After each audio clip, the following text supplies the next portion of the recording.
Shalom, family. Thank you so much for joining us here at Remnant House, the home of the strong and very courageous. And of course, stopping what we're doing, because you know us, we we hit the ground running. As soon as Shabbat is over, we're like, boom, Speedy Gonzalez, okay? We're already getting to work. And then we have to stop what we're doing for the Evangelist Corner because it's critical that, and I believe that's a good example, right? Because it tells us something about evangelism. Evangelism is not convenient. It doesn't show up when you feel like it. Sometimes the person that you're going to reach is an inconvenient stop. Think about the Good Samaritan. I don't think it was a convenient stop to stop and help some guy and take him to an inn and take care of him, but he did it. And he did it in the spirit, in the Ruach that Mashiach wanted. So this is what we have to do. We sometimes have to stop what we're doing to put our arms underneath somebody, walk them to the gospel, walk them into the water, walk them to the kingdom. Somebody say Yada Yahuwah. So we interrupt what we're doing. We interrupt our regularly scheduled day where you were already on your Shavua Tov. Okay. And here we are for the Evangelist Corner. And of course, as always, joining me, my brother David Colon. And thank you, my brother, as always, for bringing your wisdom and counsel to these conversations. They're a delight to me.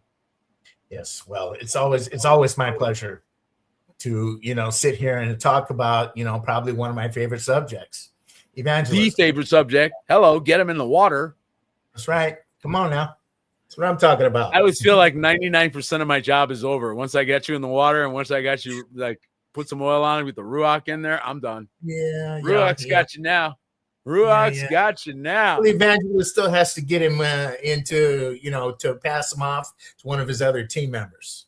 Well, that's true. And let's face it, we all need to constantly minister one to another. One of the things that we talk about behind scenes, we talk about this a lot, is confessing faults. We don't pretend. We don't do pretense. We don't pretend we're better than we are, man. David knows my messes and my junk, right? Why? Because we need that. We need that cleanse of honesty and transparency. Transparency, where you don't have to hide anything, right? You can be yourself and really have brethren who love you just the way you are. Yada Yahuwah. Warts and all. Warts and all. It feels good to be loved that way. I tell you, with no pretense. Nobody's putting on airs. Hair crazy, and he still loves me. He's my cousin. Thank you, brother. Absolutely. Comes and hangs out with me. And how about that picture you took? My goodness. So here I am recording. For those of you who don't know, I recorded the Shabbat service the day before the Shabbat. And David posts this picture, which was exactly what I mentioned. After I mentioned it and recorded it, then he posts this picture of him and, of course, another family, part of Remnant House, beloved members of our family, and they happened to have gotten together. And so it was exactly, bro, what I asked for. How about that? That was awesome. It's awesome, brother. I'd like to take credit for that, but actually, Rachel's actually the one that posted that. So. That's right. We got to give credit to our sister, who's that's right. She is the bomb.com. I got to tell you, man. Bomb.com. Oh, my goodness. I love that family. If there's one thing I got to say, I'm just going to say this before we get going on evangelist stuff, that, you got to have something to invite them into, man. You got to have something that's awesome. And I got to tell you, I love I love just listening to sort of for the overflow of all the other things going on at New Kingdom and with Remnant House, because I only do a small part of that. You guys all see me preach, right? That's it. Right. There's a whole lot more going on. And when you encounter the women, getting together, and I mean, they had an amazing Shabbat. So, so I'm like a little kid just getting the stuff that overflows, man, just loving that. And isn't that one of the wonderful things about the Kodashim, coming together with your brethren? Man. Yes. Kodashim assembly. Yes, absolutely. Absolutely. And learning to love each other with warts and all, like we said, many times, warts and all, flaws and all, and love recklessly, love to the people who are going, what I like to do? I like to make them go, why are you doing this? I love that. It's my favorite thing. That's a good line. I like that too, man. I like that too. Who does this? I love that. That's my favorite. Who does Yeah, this? yeah. That's Yeah, one of my no. favorite reactions. Like when you're such a blessing to somebody, like you've gone so See, OTT that they're like, see, they go on tilt a little bit. Like, back in the day, that was considered normal. When we that's were what we growing up, do. That's to go to that was shame. Come on, considered man. normal. That We is the way it's supposed to yes, be. Look, when I went to my grandma, okay, and if I needed my grandma and my grandma was ministering to me, believe me, it came with food yes, and good food. Lots oh of yeah, it. Good oh food. yeah, Sit down. I'm a oh priest yeah. to you, boy. Eat this. I'm a priest to you. I'm a priest to you, but you're going to eat this, okay? Eat this. Come esto. Eat that arroz Man, con ven para acá, pollo. siéntate aquí. David knows, man. Right, David? Siéntate acá y no te mueves. Mira, come esto. Yeah.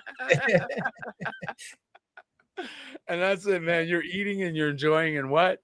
You're loving life, right? And so this is the thing you're inviting people into. That's correct. Okay? So if you don't have that, I don't know what you're inviting in, where's the gospel, right? You got to have a place for them to land. Yada Yahuwah. And joining us, because we're going to be talking about, hang on to your hats, guys, because we're going to talk about Gen Z. Well, that's the pin your hair back generation, man. Here we go. Okay, and I know nothing about Gen Z. Frankly, I need to import help here. I have to go. So we reached out to the ARM Alliance. We need backup. We need backup. And thankfully, our friends at Yati were able to spare us someone of expertise to join us today. And of course, one of our favorite people in the earth, Nehemiah, is joining us today for this conversation. Thank you, my brother. Shalom, shalom. Thank you for having me. Welcome. I appreciate it. I just love this guy. I love him so much. Nehemiah, tell us, you are here representing Gen Z, right? You're going to help us understand this crazy generation that we're still trying to figure out what's going on. That's the hope, I guess. I don't know how I became the official spokesperson, at least in this chamber, but here I am. You're as close as we get, so brother, give us what you got. Yeah. Well, I'll do my best for sure. So, yeah, willing, it's his rock is made manifest, and I say whatever he wants me to say to rightfully represent. So that's my goal. Well, one thing I love about those of you that were trained so well under my brother Moshe, as you're used to being on the hot seat. So I know you're well trained for this, and you can handle any questions we throw your way. And that's frankly what we want to do. We want to kind of have a bit of a discussion here about what we're looking at and how we can, interact in a more effective way. And so right now, my big question, and I said this backstage, so guys, I'm just telling you what I told them. What is Gen Z people thinking out there? You got any insight you can give me on where we're at here and what we're seeing going on in that generation that's coming up now? Yeah, well, that's a loaded question, right? I know it is. Take your time. We'll be here a minute. Go ahead. These are my favorite questions because it makes me think. Please enlighten me. What is Gen Z thinking? I think a lot of it is, what are we not thinking? I think a lot of us are looking at the world and feeling like there's no hope. Obviously, not for me because I place my hope in Yahushua, but I think especially for a lot of people in my generation, my age group, I'd say most of them, it's there's definitely a uptick, I think, moving towards, quote unquote, religion and seeking those kinds of things. And I think that there's a massive hunger in my generation for purpose. And unfortunately, a lot of it gets misplaced because I don't think we've had very good examples. So I think when you're kind of like thrown into the deep end, and you got to learn how to swim. So you're going to learn how to swim. But maybe your form isn't the best because you didn't have someone there to say, hey, your breaststroke, you need to make sure you're kicking your feet. And also, you're coming up every, whatever it is. I'm not Michael Phelps, but, you're coming up every few strokes for air. And so it's a little sloppy. But I think genuinely there's a lot of people my age who are trying their best. And they just don't have the leaders there to do that. Because at least growing up, we were kind of told like the leaders are, especially in a secular sense, it's your politicians, it's your teachers, it's your parents, the police officers, kind of these people in society. And I think what we've noticed is there's a lot of hypocrisy. Ooh, yes. And so a lot of people just settling for the status quo. And then I think about it and it's like, I don't want that. Why do we need to settle? And great. So all Great that to insight. say, like, I think people in my generation are looking for something. They don't know quite what they're looking for. And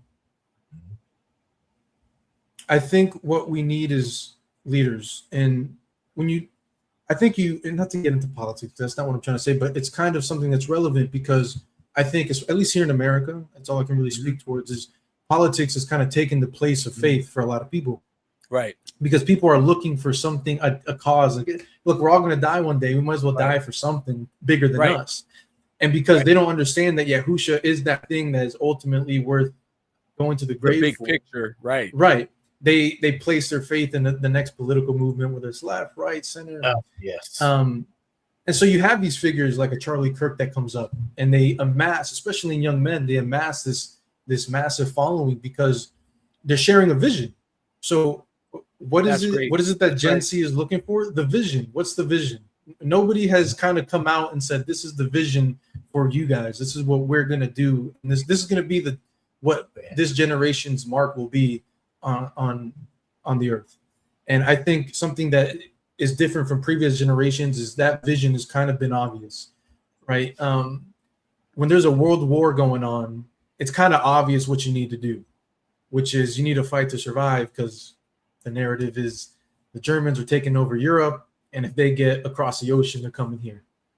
The Cold War, the Russians are wanting to take over the world. They got nuclear bombs. They're trying to annihilate us. The narrative is kind of built in. There's nothing to question. But right now, everybody's just kind of lost and confused. Like, what is it? Is it AI taking over the world? Is Social Security going to be there when I'm old? How am I going to pay the medical? How am I going to pay rent? I'm working so hard, it doesn't seem like it even matters. The politicians are lying to us, and there's nothing. Hopelessness. Like, there's no power. There's nothing we can do to make things. So you see a lot of people kind of just reserving themselves to a quiet life of desperation. Wow. Alone. That's why there's such a loneliness epidemic. That's why places in Asia, there's no human interaction. The population is collapsing. You know what I mean? These are right, because there's just, what is the point of continuing? There's nothing to continue for. If it's just to make politicians rich and fight wars that nobody cares about or that don't matter. This is, at least the things that I notice are kind of echoed in my generation and why a lot of people have those kinds of attitudes of hopelessness and despair, and then that kind of just resorts to a lot of hedonistic pleasure. That's why drug use. I think despair, honestly, takes more energy than what I'm seeing in a lot of places. Mm-hmm. Despair would require energy. You'd actually have to put energy into despairing. There isn't even that. David, your thoughts? Well, I tell you, there's a lot of competing voices out there. You've got the media, you have your own thoughts, you have your flesh, you have these politicians, peer pressures. It's easy to see why there's a generation that is just thoroughly confused. And I don't blame you. I don't blame you.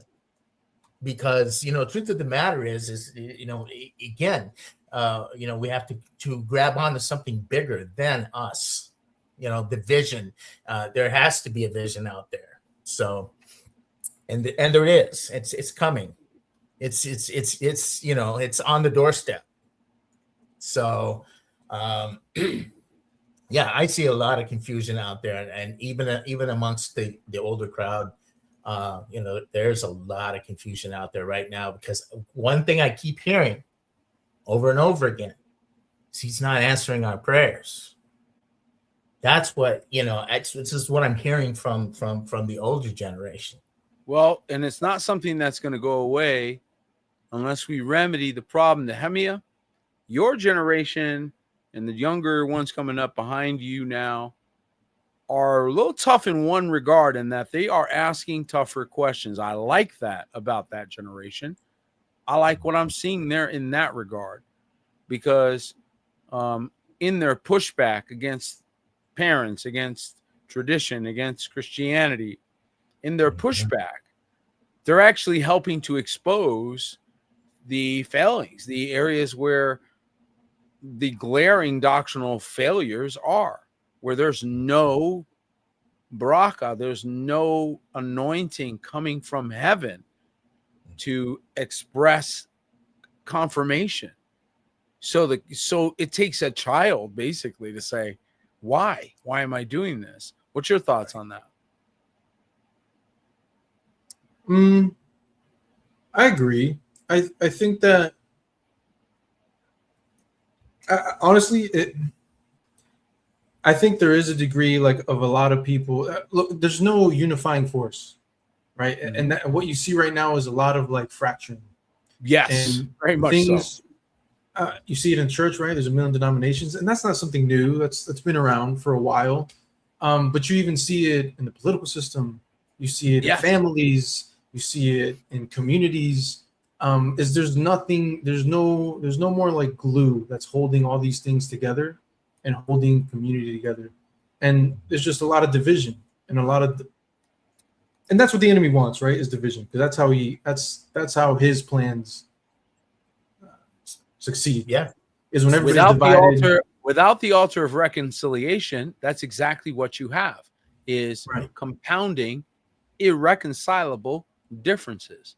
The entire point of the Matthew 5 altar was to have a place where the buck stops, where the argument ends.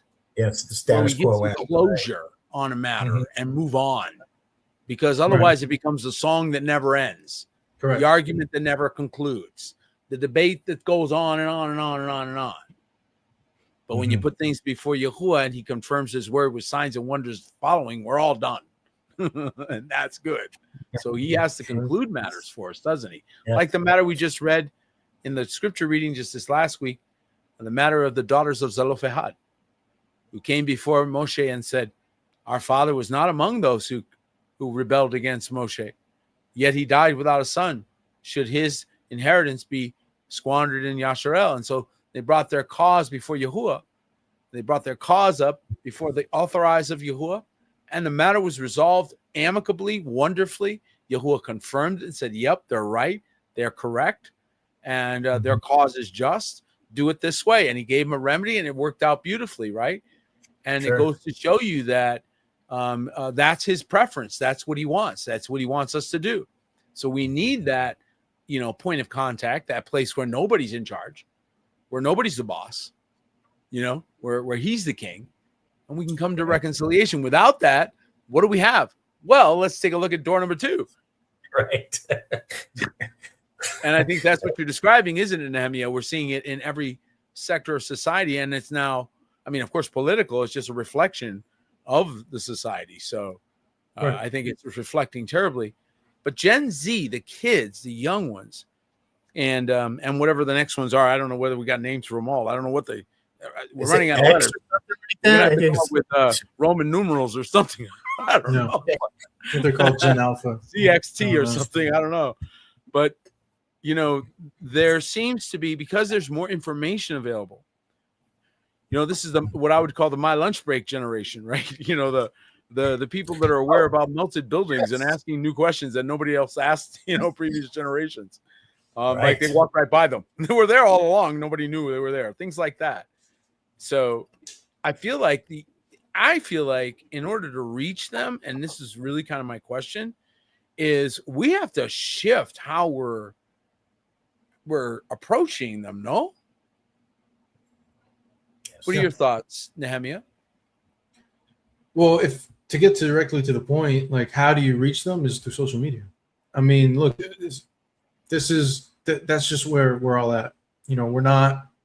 It's not like we don't go outside. There's definitely people who don't touch grass. I know a few of them, and they're allergic to grass, bro. What are you trying to say, bro?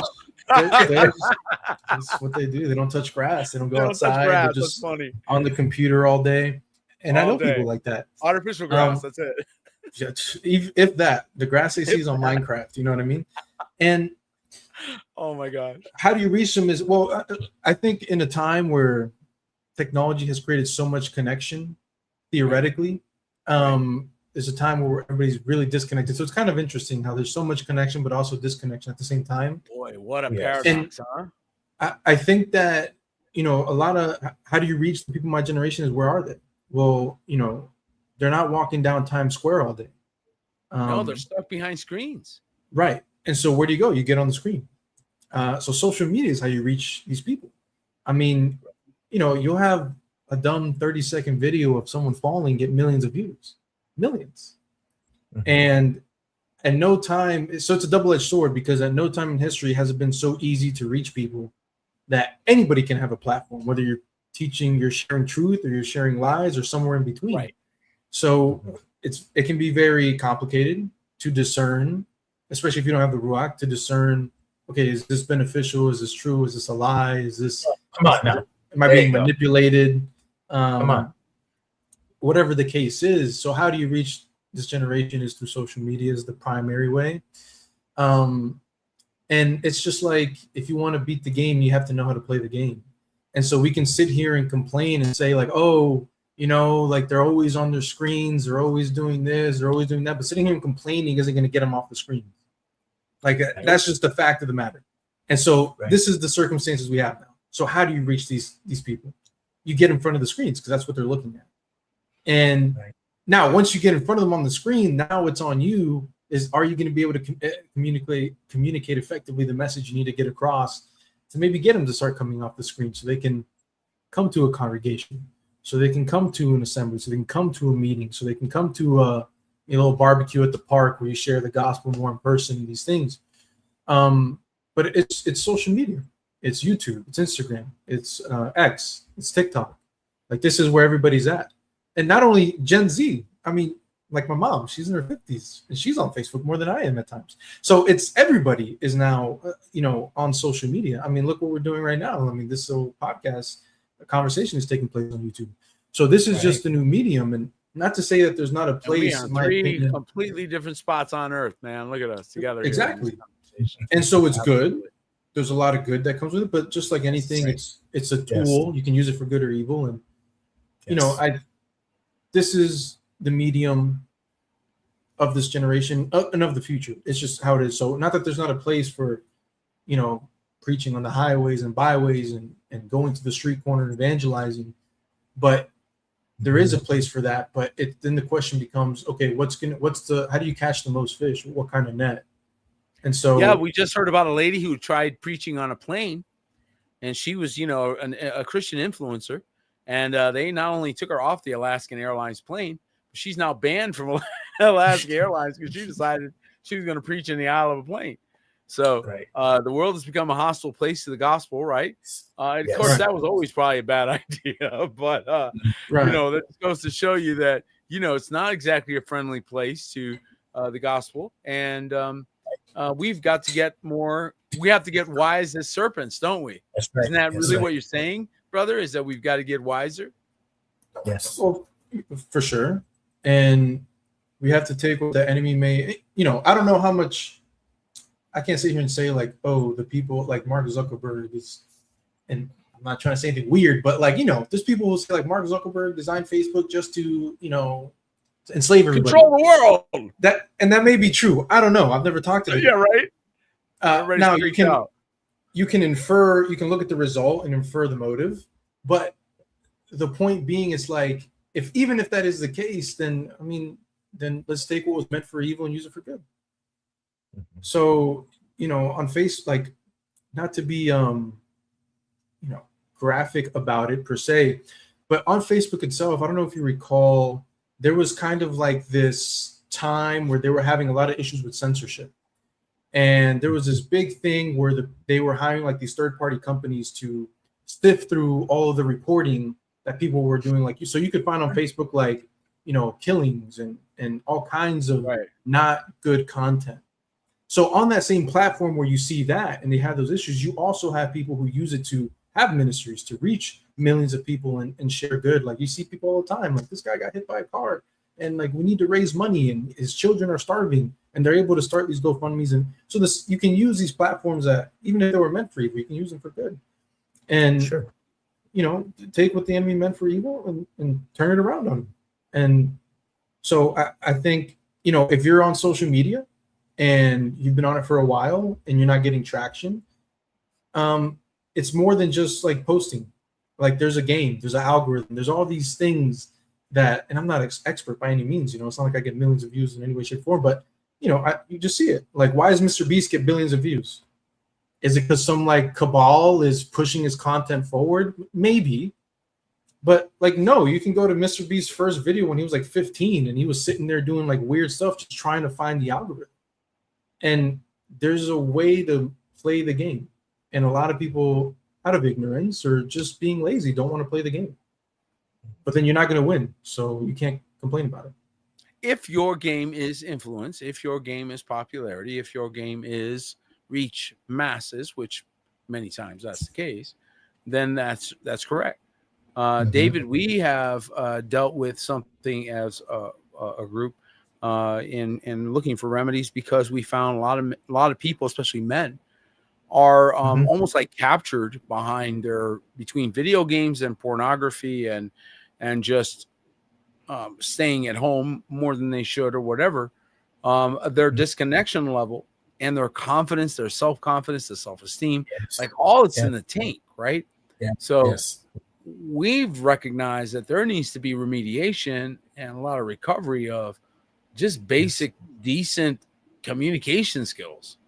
One of the things, I don't know how this happened, but we lost basic manners. We lost basic communication skills. And Nehemiah, this was something that you and I talked about behind the scenes regarding some ministry kind of situations where we're going, what happened? Did I miss something?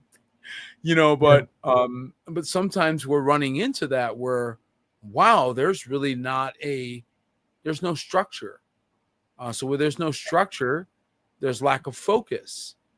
And when there's lack of focus, there's lack of wisdom application. I'm going to say that one more time. With this lack of structure, there's lack of focus. When there's lack of focus, there's lack of wisdom application. Right. So what happens then where there's no vision? Proverbs 29:18, the people perish. But he that keepeth the Torah, happy is he. Why? Because the Torah provides what? Structure. Structure, immovable structure that nobody gets to move it. It makes everybody humble. Right. Every knee bows. Every tongue swears to the kavod of Yahuwah Sevaot and Yahusha HaMashiach. He alone is King of Kings. Yahuwah. We can't just deal with the despair. We have to have the Baruch hope, right? We've got to have the hope that they need, because if you don't have the hope, you're just the blind leading the blind. Am I wrong, or what are you doing here? Yes, you have no vision. Are we not the blind leading the blind if we don't have the hope? Amen. You got to have vision, man. Got to have vision. That puts the pressure on the ministry, right? It puts the pressure on, because now you got to bring the goods. Correct. You can't just stand up and tell everybody a message that you don't live. Come on. I think we've done that program. A recipe that you don't use to, you're throwing them off. Here, you don't even live this way, and you're telling them this. That doesn't work, right? So what do we need? We need authentic, as you said. I love the way you said it. Say it again. We need better examples. Talk about that for us. Yeah, I mean, I look out and I don't see any good example. Obviously, I'm kind of generalizing, right? Because I had the ministry I'm in Yadi with my Shaliach. There's Remnant House, and there is good examples, but it wasn't easy to find those examples. No, it's really take easy those to find bad examples. take the anomaly. No. Right. I'll help you out here because that's considered statistically they're considered anomalies. Okay, Right. so remove the anomalous because you got to remove Yati, Remnant House. You got to put us off to the side. We're not normal, right? So what's normal? Look out and now tell me what's normal. Oh my goodness, you removed the only ones you knew of. Exactly. Well, what's normal is the mainstream. I mean, and what's the mainstream? Selfish. Nothing good. Nothing good. You know, Selfish. hip hop Self-centered. music, the rappers, the big YouTube stars, movie stars, Instagram influencers, All about me. and that's What's in what it for me? precisely. And so there's not a lot of many, and the mainstream examples that are good, you know, they get killed, or they get That canceled, kind of happens, doesn't it, guys? you know, or they Kind get of get rid canceled, of good examples, don't they? of course, and they get canceled, they get silenced, they get shunned by the media machine, or you know, all these platforms and so on and so forth. Now, I will say, I think that all hope hasn't been lost in that. I think a lot of those things are there. I think this, not to get like conspiratorial or like weird about it, but like I think the systems that had its grip is losing its grip in a lot of ways, and I think a lot of that has to do with a lot of young people waking up and realizing like, oh yeah, this. See, I actually think a lot of Gen Z is aware. They just don't understand that they have the power to actually do something about it. Say that again. Yeah, and a lot of people know that things aren't right, but they don't understand that they can have an influence on moving things in a better direction, right? It's the old, you know, class struggle, the old, you know, the slaves outnumber the slave master. Yeah. What can one person do? Right. Exactly. And the masses don't realize that. Hold on, there's more of us than there is of them. Wow. So what are we? What's the fear, or like what's holding us back? Well, what's happening is, it's like what's the worst kind of prison, where the chains are visible, or like the chains that are like self-imposed? You don't even want to know how many times we have this conversation, right? You don't even want to know. But I think a lot of people are starting to realize, like, wait, these chains I got on are like, I got the key to them.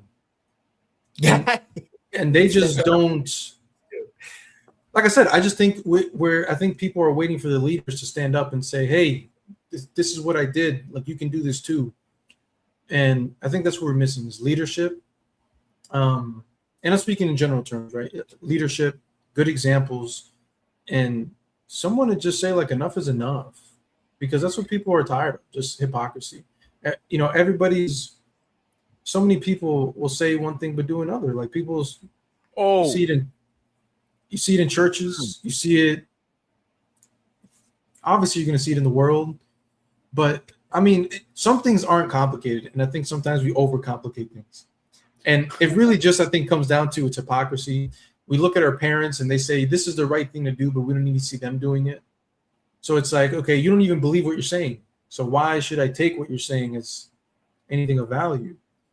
And that's what I was pointing at. Right there is what I was saying. Gen Z is asking that question, the one you just asked. You don't even follow it. So why in the world are you asking me to follow what you don't even do? Right. If it works so well, how come you're not doing it? Right. Right? Yeah. 100%. And then there's the opposite side. There's the correct things, right? So we're looking for the correct. And what did I tell you before we got on the broadcast? Oh, well, you gave me another witty invention worth a penny or two, right? Worth a penny or two. Right. And so what happens? He gives you things. Why? Because when you pursue right and righteousness, what does he do? He gives you those things. David, you had a thought there you wanted to share. Well, I just wanted to, encourage Nehemiah here that, you know what, you are the voice now. You know, the Grandpa Brigade is, you know, we're here to rah and encourage you and push you along. But you're the voice now that's going to have to stand up now and start speaking righteousness. And when that happens, see, now the generation coming behind you, the Josiah generation, Okay, those are the ones that this is the training. We train them up in the way that they should go, so that when they're older, they will not turn from it. I think you got a bunch of homeschooled children that's going to be your reinforcements, man. I really do. I think they're coming up about 5 to 8 years behind you, and they're going to be coming in strong and hot, asking the exact same questions, saying, "Where did you get that?" Right? So who are the leaders of tomorrow? You are. That's right. That's right. Nice. And that's why you are going to now be kind of put under a little bit of pressure, right? Because how are diamonds made? How are diamonds made? Pressure. Okay. Lots of it. So Lots of it. We need to get over that whole pressure thing. So what we need to think about right now, because we need to get in front of this and get to work as the body of Mashiach, right? Especially those called to the ministry, or inclined toward that. What are the key issues, right, that are preventing people from getting saved? What's in the way right now? What are our main?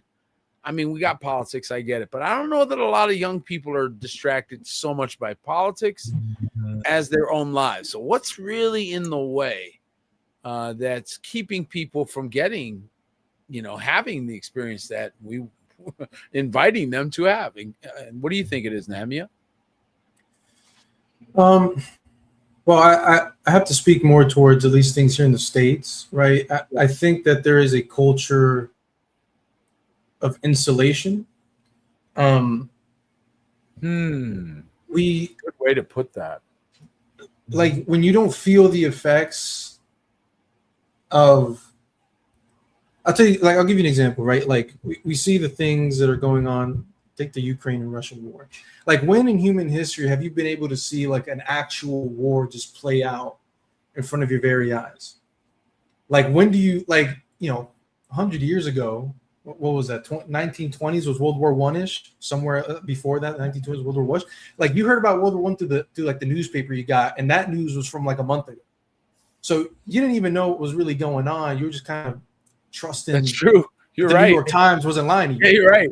You're right. You're absolutely right.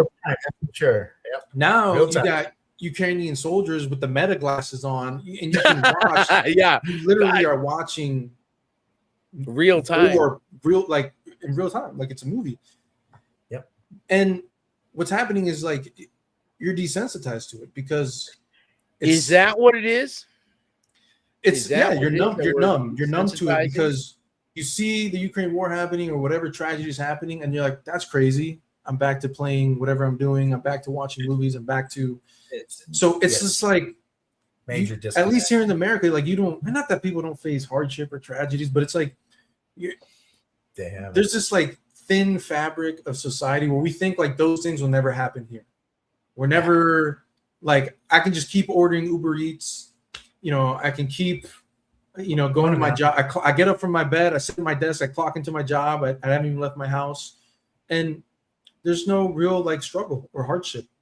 And so like the realities of life, you're kind of insulated from, and in a lot of ways, you're spoiled from because, Go ahead, David. Light them up. Go ahead, David. You hit it. You hit it right on the head, brother. I'm telling you right now. I've been saying this for years. We're soft as a nation. We're soft, and it's because of quote unquote perceived good times. Okay, that of exactly what you're saying. We see this stuff on the TV, but there's no. It's not connecting because it's not right in front of your face. Listen, you know what I'm saying? I am so with you guys on this, man, because I think that one of the things that we all should be doing is talking to people actually behind these walls and so forth, and all of a sudden, you wouldn't feel so disconnected. I chat with people in Ukraine. Do you? I do. I chat with people behind that line. And I got to tell you, when I ask them things like, what would you want if people could help? They say, help our soldiers, help our military, because we've got a fight on our hands. Like, and you're going to hear from them, right? And you're hearing from the people, not politicians, not anything else, just the people, the guy on the street. Chat with that guy. Okay. Don't listen to a news report. Chat with him. You're there sitting there behind your computer, Roblox with that guy. Okay, add him to your Roblox or whatever, right? And Roblox away while you talk to him about what's going on in Ukraine. And I promise you, you're going to have a much greater sensitivity in the body of Mashiach, right, guys? Where we're more sensitive. Come on. What happened here? Empathy. I think Nehemiah said it. He said, we got numb. Yes. What was that word, David? Empathy. Okay. Without it, what do we get? We don't have empathy. What do we have? We don't have hatred. Listen to me, guys. We have something worse. Instead of love, we don't have hate. It's something worse. We have apathy. It's a disconnect. Yeah, we have apathy. Yeah, disconnect. Yes. Okay. We have an apathetic spirit, like a blanket, like a wet blanket that's trying to kill the fire of revival. And I think, Nehemiah, you hit it right on the head, because what did Mashiach tell us? Let your light so shine. Let it so shine. Like brighten that thing up. Right. So they see your good work, and they got no choice, man. They got no yada Yahuwah. They just got no choice. Yada Yahuwah. Like you just went OTT. Demas Yado over the top. They got no choice but to go yada Yahuwah. Because otherwise it's not enough. And we serve the Alua Hayam of more than enough. Yes. Yes. We do. So what's our problem? That's a question, right? We got to go, wait a minute. There's a disconnect, which is why I went looking for what I did, so that Yahuwah would confirm it with signs and wonders following. And when he did, I would say, thank you. Now we can go solve some other problems and confirm your word at the same time. See how that multitasks and this thing. So we need more answers from him on how to help these young people, don't we, guys? Yes. Well, I think another thing too is I think there's a lot of enabling, whether it's from parents. What did you just say? A lot of enabling. I can't believe he said that. Can you believe he said that, David? Yeah. Yes. What a brave. Right. Wow, you're brave. You got guards taking you home? Just Yahuwah. You know what I mean? Just Yahuwah. That's all I need. He's not a small guy. He's not scared. He's trained by a Sholiak. See, that's the thing. There you go. But yeah, there's a lot of enabling, and a lot of from parents. And if your parents are enabling you, your government is. Like, I know personally people who, and I love them because in their heart of hearts, I know I'm thinking of one specific person, like in their heart of hearts, he's a good person. He's just misguided and lost. But, I know a gentleman who, had a child out of wedlock, and you would think that, like, if you have a kid, you have a son, like, that's going to put a fire under you. Like, I need to make sure this kid's got food to eat. Well, I need to make sure, but then when you're getting food stamps and like that's taking care of your baby's food, and not to say that people can't use it or that there's not situations where it's helped people, but there's a lot of people who they don't have that fire under them to get up and make something of themselves. They use it as because it's taken care of by something else. Well, and let me just say, I agree with you. That can be a problem. Go ahead, brother. And so their lifestyle of settling for being a bum is kind of like enabled, and it's subsidized. And if it's not your parents, there's a good chance it's coming from, a welfare system. Not that there shouldn't be any kind of welfare, but I know that's not what we're here to discuss. But I'm just showing different kind of what I believe to be different things that are working, or economics are a big factor. Absolutely a sure. big factor. It's very important. No, you're right on the target, brother. Like, I'll give you an example. I think it's something that plagues my Gen Z is like student loans. And so what student loans have enabled, and I fell victim to that too when I was in university. Not to that extent, but I know people who graduate, with a crappy degree and they have like $500,000 in student loans. And it's because through these student loans, they were able to travel while they're on summer break. They're able to have a very nice apartment and not stay on campus, or they get a car. And these student loans aren't just used to pay for education. They're used to pay for a lifestyle that they want to have. And so a lot of the ways, and is it it's your personal responsibility, of course, because at the end of the day, they decided to make that. But then you have parents who like aren't like, hey, maybe you shouldn't do that. Like maybe you should, do something different. Like go to community college. Just get a job and pay for community college. And, work your way up or something.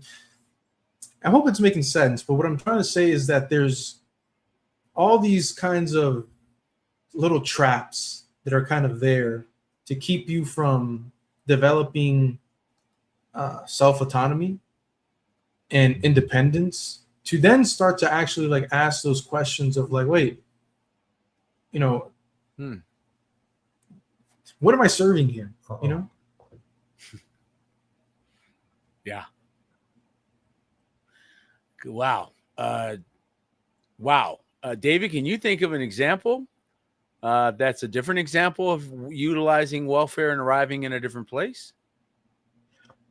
Ooh, the screen's froze up, so I didn't hear anything you guys said. So I'm kind of at a loss for that question. You have lock. Well, I'll tell you this. I know in my life, and I know probably others as well, but I can only speak on my behalf.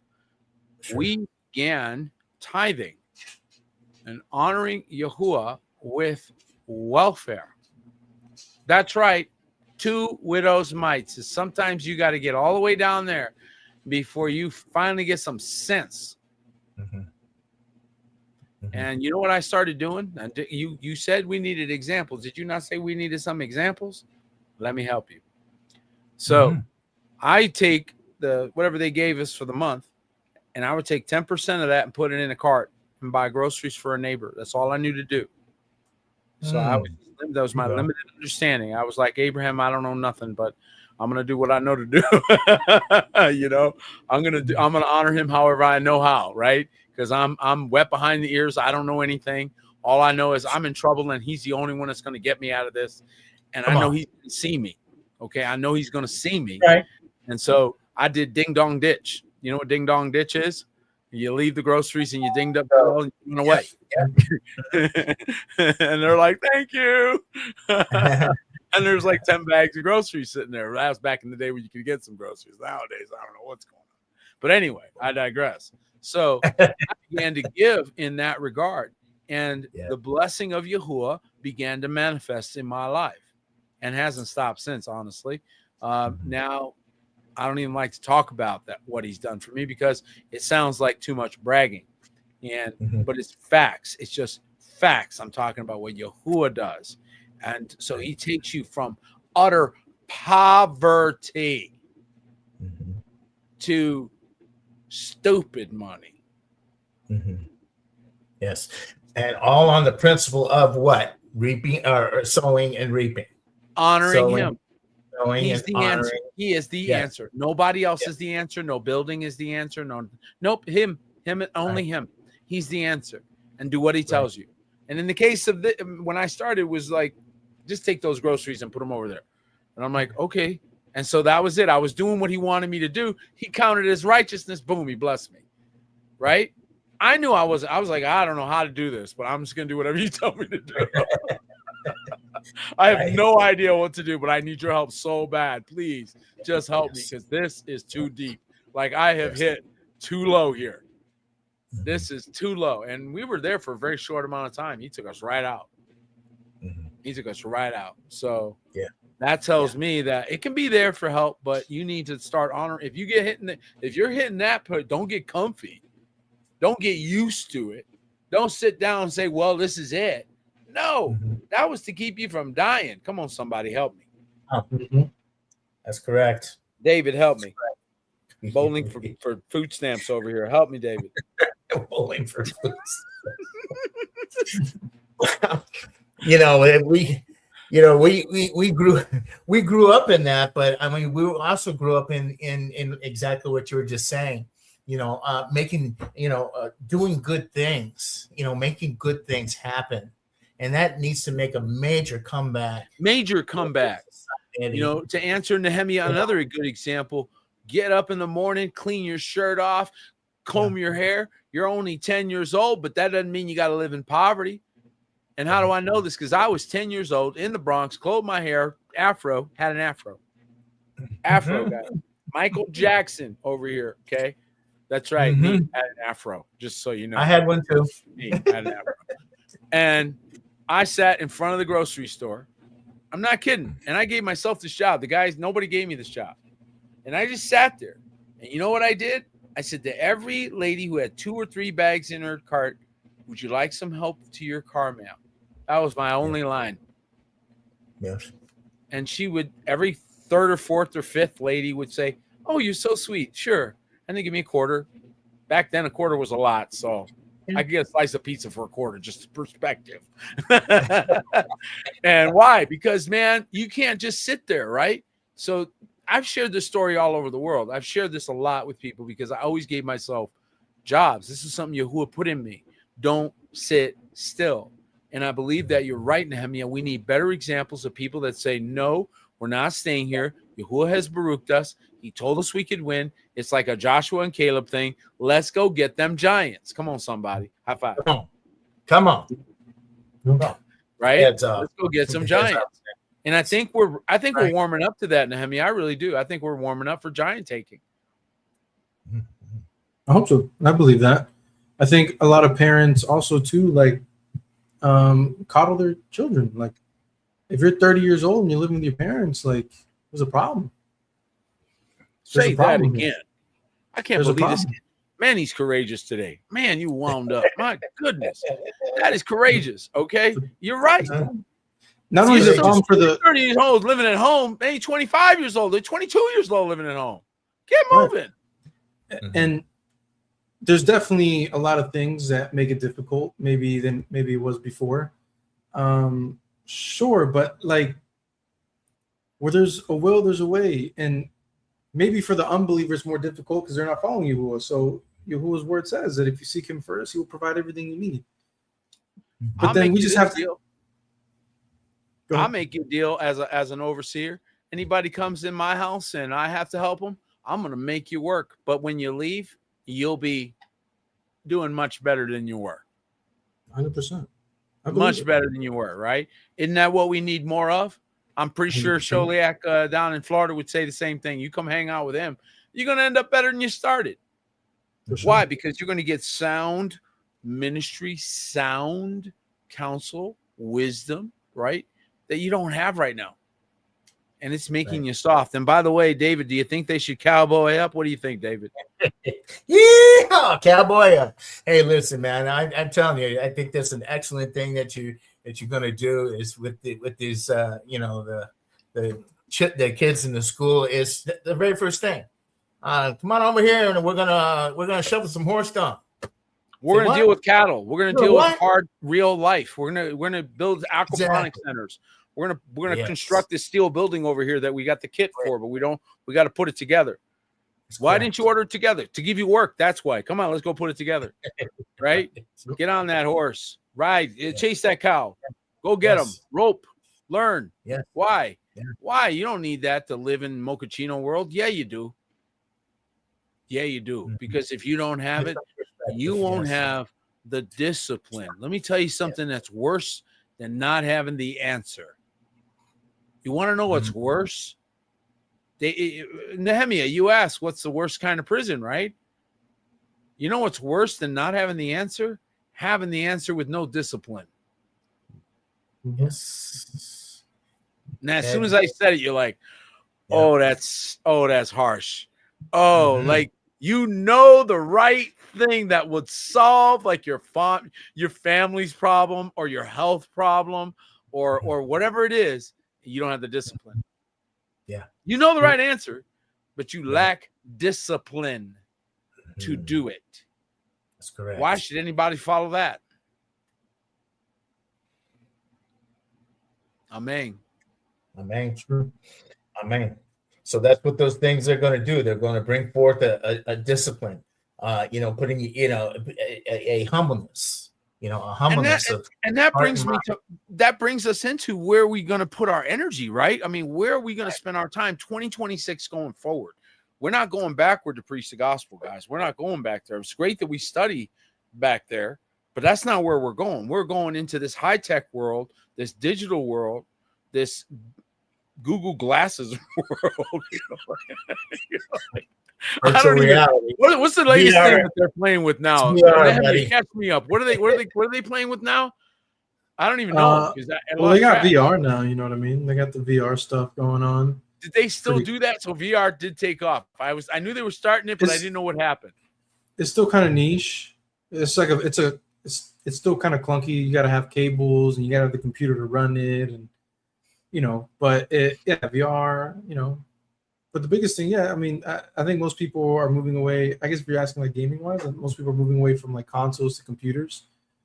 And just because you can do way more on computers, and if you do want to do VR, you do that on a computer. It's just, there's a lot more freedom in those things. So that's kind of, I guess, the latest things. Interesting. Well, but computing is getting so expensive.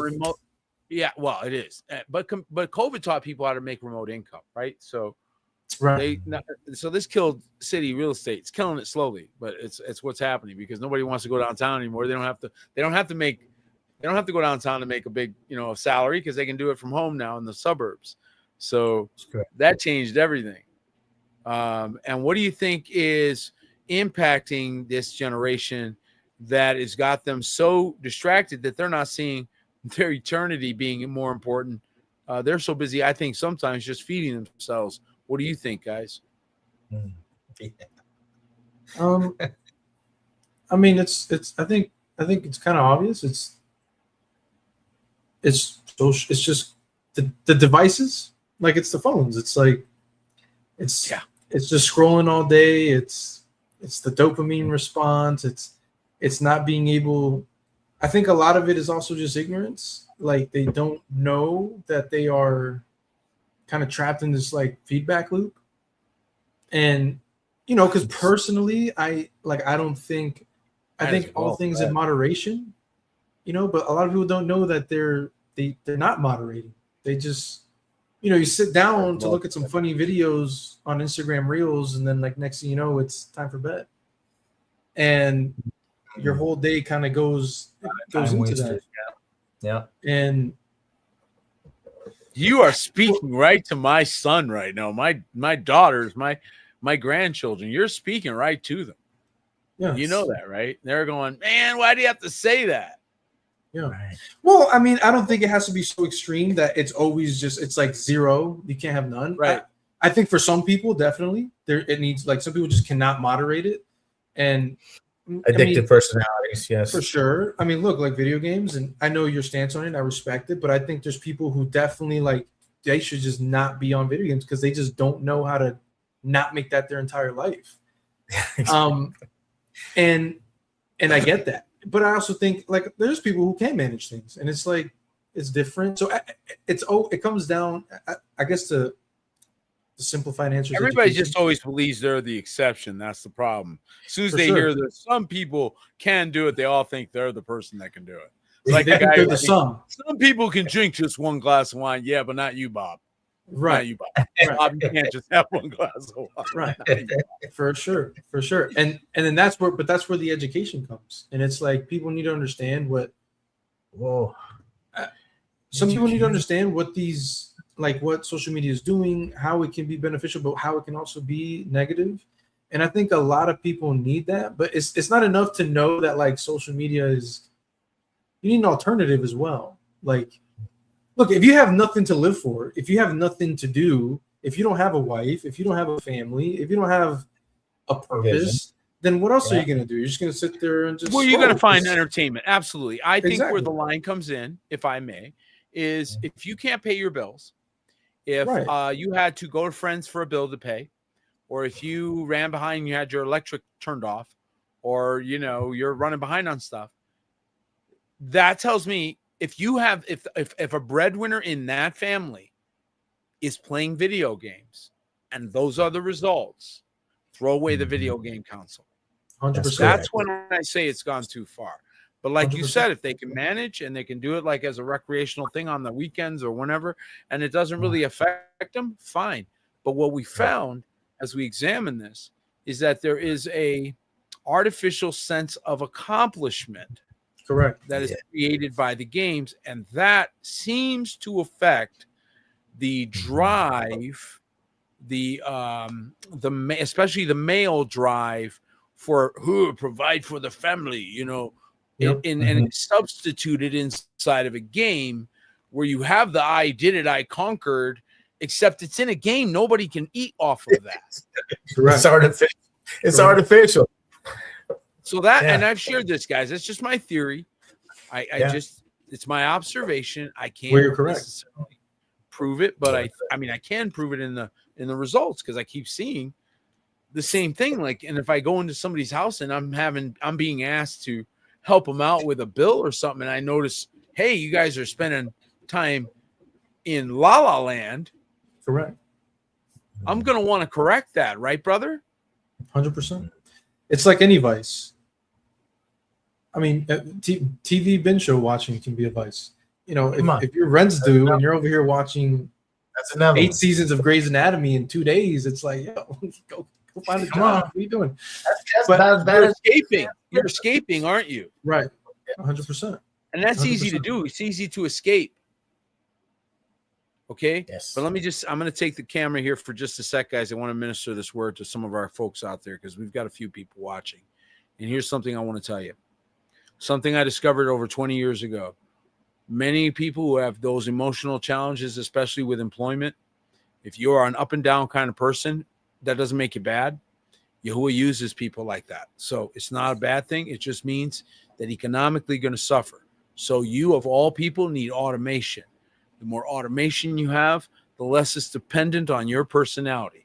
The more it's a machine, not you, producing revenue. Write to me. I'll help you with that.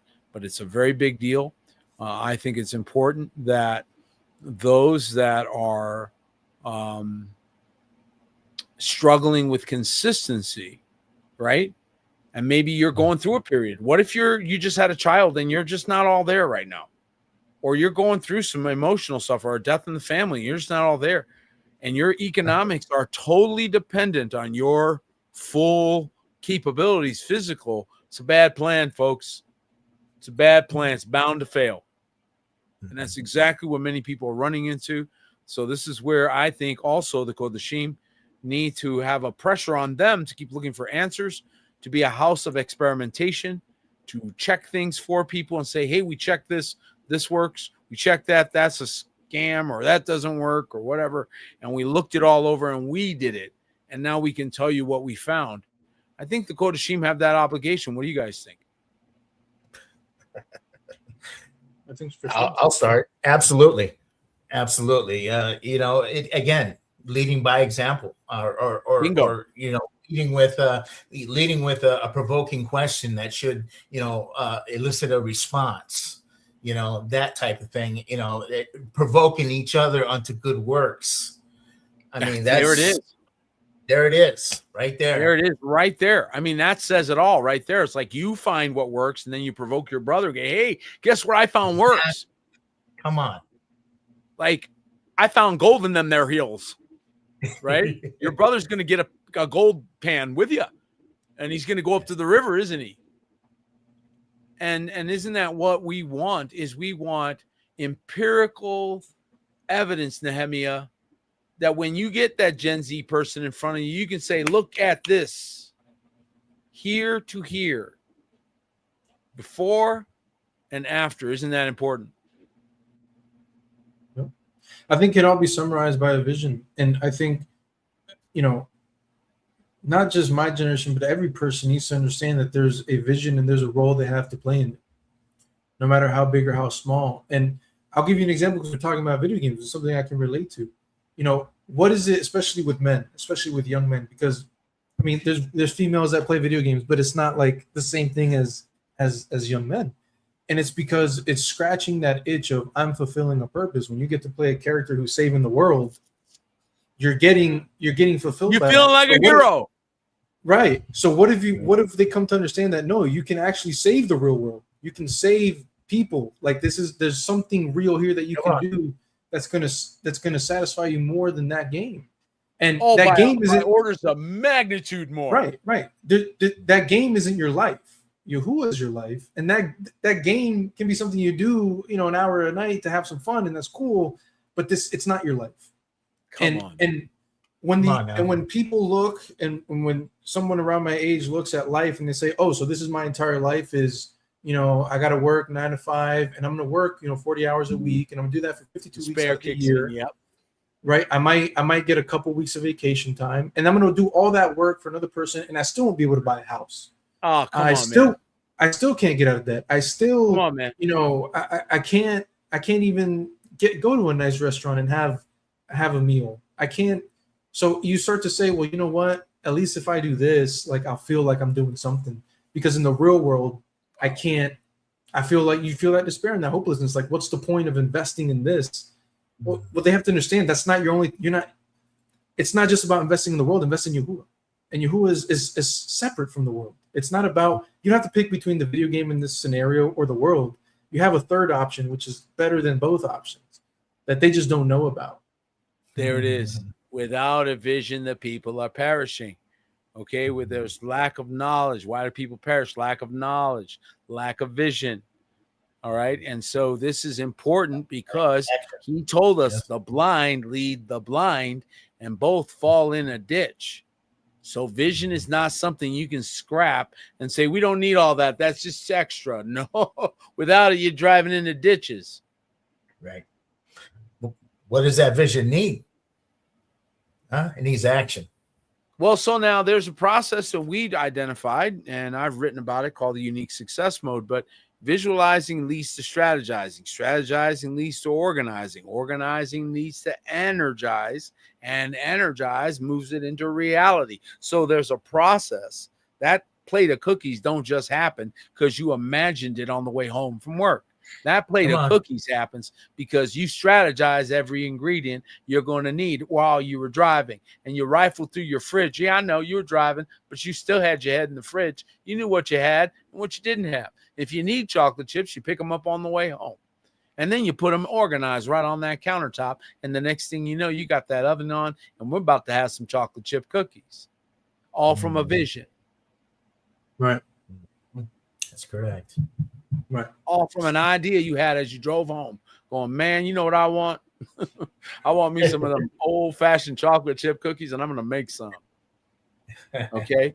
And so I only look at success when we wrote this out, and we looked at this, and you see the pieces, but vision is critical, because without that, there's no kickoff. Every sin you've done started with visualize. You saw that girl, or you saw that thing. Everything started with first visualizing it. And next thing you know, you strategize, organize, energize, and realize the thing. So we can do the same thing with anything positive as sons of Yahuwah, and with discipline, which is where hypocrisy goes to die. Right. Last thoughts before we let them go, fellas. David, you go ahead. Share what you have. I'll let Nehemiah go last. All right. Well, I mean, this has been a great discussion. I'm praying that you all got something out of this. I certainly did. It's fun to sit here and strategize and do those things that Peter was just talking about. So I just wanted to let you know, guys, we love you, and may Yahuwah's face shine upon you, and may He give you some peace today, or some shalom. Amen. Amen. My brother Nehemiah, last words before we let our folks go. Well, I appreciate it. Thanks for having me and letting me share some thoughts. I hope that, everybody got a piece of wisdom, and I pray that you will use me to share something that inspires someone, or maybe someone can relate to. And I think everything we've spoken about is accurate. And if anybody got anything out of this, it's that we need a vision, and we need the people who are willing to lead in that vision. That if you don't want to be a pioneer of that vision, that you at least support the people who are willing to step in the forefront and encourage that, because I think there's a lot of people who are hungry and they just don't know where to eat, and they're waiting to eat. So everybody has a role to play, no matter how big or how small. And so if you don't know what role that is, then find a need and fill it. whatever that is. That'd be, I guess, what I would say. So yeah, thanks, and yeah, willing. So, that's perfect. Exactly. Find a need, fill it. Find a spot. Find things to do. What I like to do is, for me, now that's how my gift works. It may not be how your gift works. So don't go off me because I'm weird. Just saying. Okay. But sometimes things irritate me, right? And I mean that I'm being nice about it. It's worse than irritate. And it stirs up my gift.